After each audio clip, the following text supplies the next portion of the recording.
Happy day to my students. Welcome to our channel Shiksha Assam. If you liked our videos, do like, share and subscribe. Hello students, welcome to my channel again. Let's start the class with a nice proverb today, okay? Winners are not people who never fail but people who never quit. तो आज की इस परिस्थिति में देखकर तो हमें कभी भी क्या नहीं माननी है, हार नहीं माननी है। हमें इस कोरोना वायरस से क्या है, मरते दम तक लड़ना है। तो यही मैं कहना चाहती हूँ कि जो भी परिस्थिति आए उससे हार नहीं मानना चाहिए। तो अब बिना कोई इंतजार किए let's start the class. Okay बच्चों, let's come to the session. आज मैं आप लोगों को लूंगी वाक्य भेद। एक इम्पोर्टेंट बात आप लोगों को बता दूं, ये वाक्य भेद आप लोगों के बोर्ड एग्जाम में, असम के बोर्ड और एनसीईआरटी बोर्ड बोथ सिलेबस में this is included. Okay, so pay attention. सो वाक्य भेद, अब यहाँ पे जब मैंने कहा वाक्य भेद तो आप लोगों को मालूम होना चाहिए कि वाक्य किसे कहते हैं। मैं बता देती हूँ आप लोग को, और सब लोग को मालूम ही है। सामान्य तौर में सार्थक शब्दों के समूह को ही क्या कहते हैं, वाक्य कहते हैं, है ना। और दूसरे शब्दों में हम कह सकते हैं कि सार्थक शब्दों के समूह को क्या कहते हैं, वाक्य कहते हैं। ठीक है। अब वाक्य रूपांतर, that is the main topic of our class today. मैं जो आप लोगों को बताऊंगी, अब उसके पहले आप लोगों को ये जानना जरूरी होता है। तो इसलिए मतलब अब वाक्य हो गया। अब वाक्य के कितने भेद होते हैं, वाक्य के 3 भेद होते हैं। अब उस 3 भेद को मैं generally always I used to tell you about mathematics and grammar. It is resembles each other ना, ये बहुत ही एक दूसरे से मिला जुला है। तो इसलिए मैं यहाँ पे एक क्या बनाऊंगी, ट्राइंगल बनाऊंगी, जो कि आप लोगों को मैथ्स में मिलता है। जो जब भी वाक्य भेद आएगा आप इस ट्राइंगल को याद रखिए। अब इस ट्राइंगल में पहले मैं लिखना चाहती हूँ कितने भेद है। पहला इसका क्या होगा, सरल वाक्य कहते हैं। ठीक है, पहला भेद क्या है वाक्य का, सरल वाक्य। उसके बाद क्या है, मिश्र वाक्य। ठीक है, उसके बाद है मिश्र वाक्य। उसके बाद क्या है, संयुक्त वाक्य। थर्ड वाला जो है वो है संयुक्त वाक्य। बच्चों हमेशा याद रखना, ये त्रिभुज है ना, ट्राइंगल। 3 भेद होते हैं, सरल वाक्य, मिश्र वाक्य, संयुक्त वाक्य। अब हम उदाहरण पे आएंगे। उदाहरण के द्वारा मैं इस each one I'm going to explain you nicely. Now come here. Let's see here. Sita और रीता बाजार गई, फिर बिजली चमकती है। आज पिताजी आने वाले थे परंतु नहीं आए। रमा आ गई और रीना चली गई। माता चाहती है कि उनकी बेटी अफसर बने। मैंने सुना है कि कल छुट्टी है। अब इनमें से आप लोग अपने सोचिए कि कौन सा सरल वाक्य होना चाहिए, कौन सा मिश्र वाक्य होना चाहिए और कौन सा संयुक्त वाक्य होना चाहिए, है ना। शब्दों में ही अर्थ छुपा हुआ है। अब पहले वाक्य में आप देखिए तो पहला वाक्य क्या है, सरल वाक्य है। मैं आप लोगों को बोल देती हूँ। अब यहाँ पे सरल वाक्य कैसा वाक्य होता है, जिस वाक्य में एक ही उद्देश्य और विधेय होते हैं। दैट मींस इनमें क्या होता है, कर्ता और एक ही कर्ता होते हैं और क्रिया एक उनमें पाया जाएगा, मुख्य क्रिया। याद रखिए, ठीक है, उनमें क्या होगा, एक ही मुख्य क्रिया होगा। हाँ, यहाँ पे कभी कभी कर्ता 2 भी हो सकते हैं, ज्यादा भी हो सकते हैं, लेकिन हमेशा याद रखिए क्रिया जो मुख्य क्रिया है वो क्या होगा, एक ही होगा। उसमें पद ज्यादा हो सकते हैं, जैसे मैंने अभी कहा एक ऐसा नहीं है कि सिर्फ गई होगी वाक्य में, ऐसा नहीं है। उसमें पद ज्यादा हो सकते हैं लेकिन क्रिया, मुख्य क्रिया एक ही होगी। वो क्या हो गया, सरल वाक्य। फिर देखिए तो बिजली चमकती है, यहाँ पे भी चमकती है क्या है, क्रिया है, और बिजली क्या है, कर्ता है। तो यहाँ पे ये चमकती 2 पद है लेकिन यह मुख्य क्रिया है। तो ये हो गया आपका सरल वाक्य, जिसमें कर्ता ज्यादा हो सकते हैं लेकिन क्रिया एक ही होगी, वो मुख्य क्रिया होगी, उसमें पद ज्यादा हो सकते हैं। अब आइए यहाँ पे, आज पिताजी आने वाले थे परंतु नहीं आए। रमा आ गई और रीना चली गई। ये हो गया संयुक्त वाक्य। ये क्या हो गया? संयुक्त वाक्य। अब यहाँ पे आप देखिए तो संयुक्त है ना, दैट मीन्स दोनों वाक्य को एक शब्द ने इसको जोड़ा है, जिसे हम कहते हैं अव्यय, है ना, संयोजक अव्यय कहते हैं उसको, है ना, जिसके द्वारा कोई वचन या पुरुष इससे इत्यादि से मतलब इनका कोई क्या नहीं होता है, विकार नहीं होता है। तो संयोजक अव्यय जिसे हम इंग्लिश में कहते हैं कंजंक्शन। सो यहाँ पे कंजंक्शन कौन सा है, अव्यय कौन सा है, आप लोग निकाल पाएंगे आसानी से। तो यहाँ पे अव्यय क्या है, ये वाला परंतु, है ना। अब देखिए आप वाक्य को, तो यहाँ पे जनरली जो उपवाक्य होते हैं दैट इज इंडिपेंडेंट, किसी के ऊपर निर्भर नहीं है। हम उसे अलग अलग करके लिख सकते हैं, उसे अलग कर सकते हैं। जैसे आज पिताजी आने वाले थे, एक वाक्य हो गया। नहीं आए, दूसरे अलग से हम लिख सकते हैं, और उसको संयोजक अव्यय ने क्या है, जोड़ा है। उस वाक्य में संयोजक अव्यय होता है, तो वही क्या होगा, संयुक्त वाक्य होगा। ठीक है। अब इसमें देखिए तो रमा आ गई और रीना चली गई, यहाँ पे ये है संयोजक वाक्य। अब इसने ये दो वाक्य को जोड़ा है, और ये दो ही वाक्य क्या है, इंडिपेंडेंट है, किसी के ऊपर आश्रित नहीं है। देखो रमा आ गई अलग लिख सकते हैं, है ना, इंडिपेंडेंट। फिर रीना चली गई अलग से लिख सकते हैं, इंडिपेंडेंट।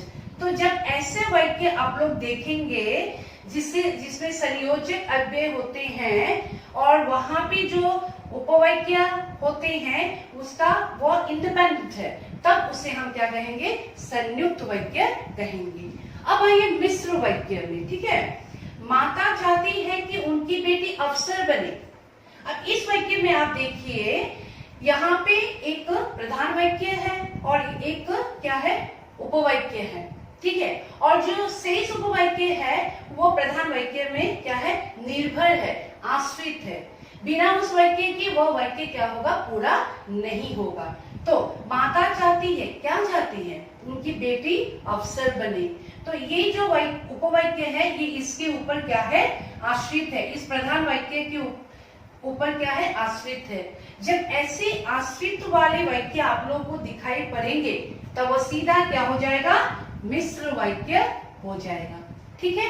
अब हमें भी देखिए तो मैंने सुना है कि कल छुट्टी है, तो क्या सुना है, कल छुट्टी है सुना है, तो यह इसके ऊपर क्या है, आश्रित है, इसलिए यह क्या वाक्य होगा, मिश्र वाक्य होगा। बच्चों शायद आप लोगों को समझ में आ गया होगा।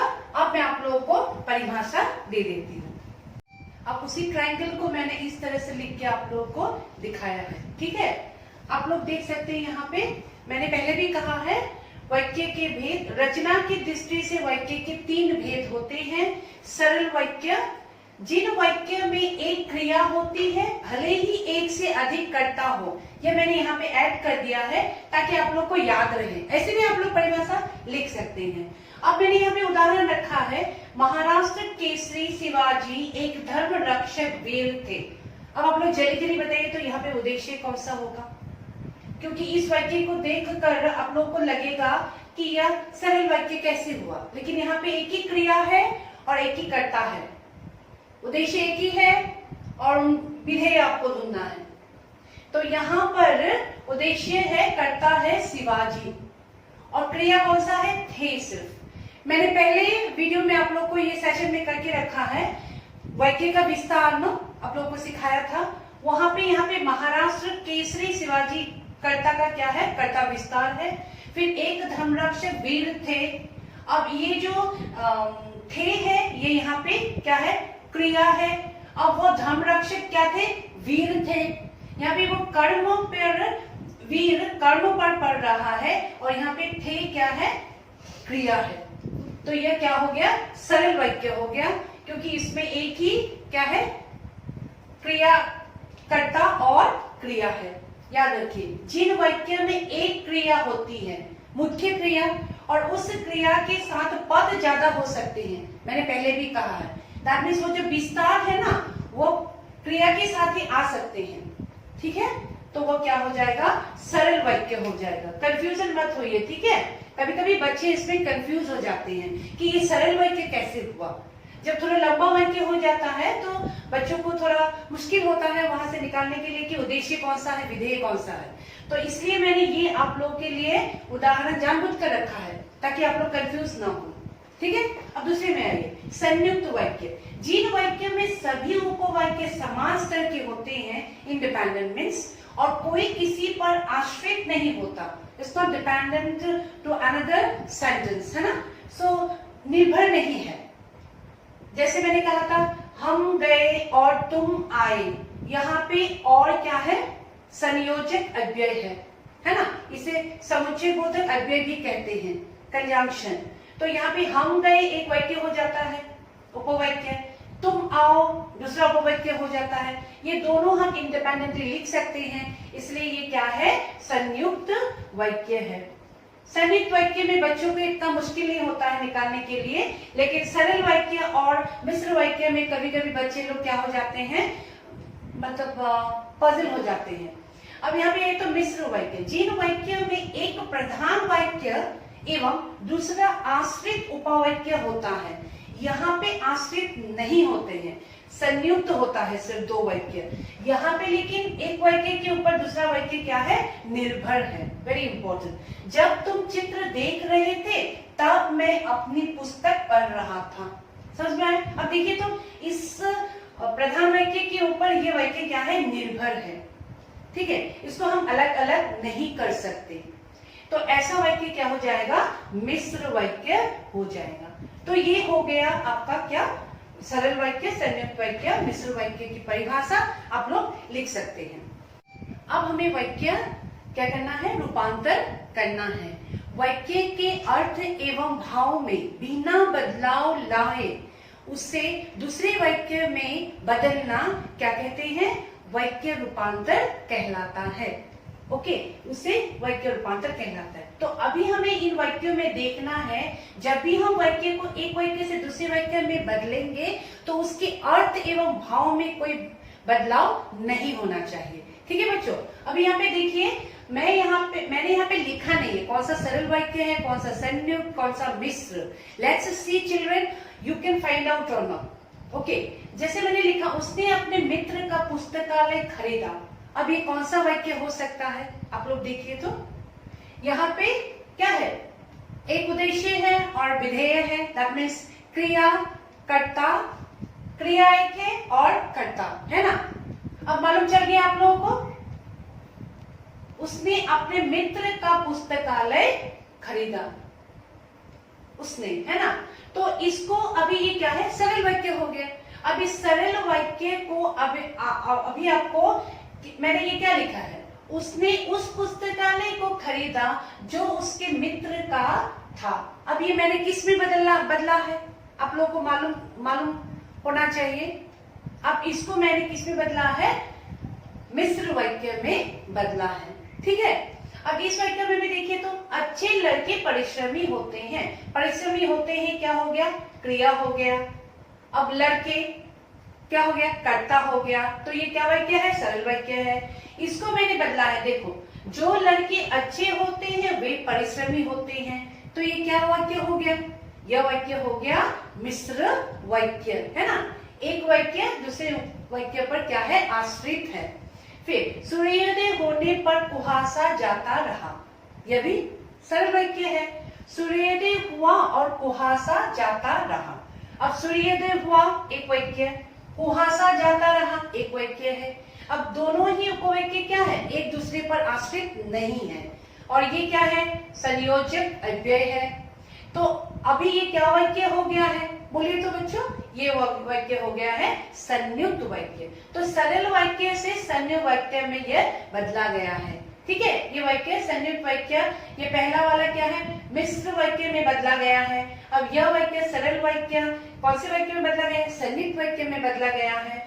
अब बिना कोई अर्थ एवं भाव को बदला नहीं गया है। अब यहाँ पे उसने कहा कि मैं निर्दोष हूं, है ना। अब उसने कहा कि मैं निर्दोष हूं, ये कौन सा वाक्य है, ये मिश्र वाक्य है। इसको सरल वाक्य में बदला गया है। देखिए तो, उसने अपने को निर्दोष घोषित किया। अब इसको पढ़िए, मुझे बताओ कि तुम्हारा जन्म कब और कहाँ हुआ था। अब यह भी क्या है, मिश्र वाक्य है। अब इसको तुम मुझे अपने जन्म का समय और स्थान बताओ, ये क्या है, सरल वाक्य है बच्चों। ठीक है, तो ऐसे मतलब वाक्यों का रूपांतर होता है। अगर बच्चों आप लोगों को मेरा यह भी वीडियो अच्छा लगा है और आप लोग अच्छी तरह से समझ पाए मैंने आप लोग को क्या समझाया है, तो मुझे लाइक शेयर और सब्सक्राइब कीजिए, है ना। और अगर आप लोग को चाहिए कि मैं और ज्यादा आप लोग को वाक्य रूपांतर दूं, है ना, बोध से रिलेटेड प्रश्न, आप लोग को प्रश्न उत्तर चाहिए वाक्य रूपांतर का, तो आप लोग कमेंट बॉक्स में मुझे लिख सकते हैं। मैं जितना भी हो सके आप लोगों को सहायता करूंगी। ठीक है, थैंक यू चिल्ड्रन।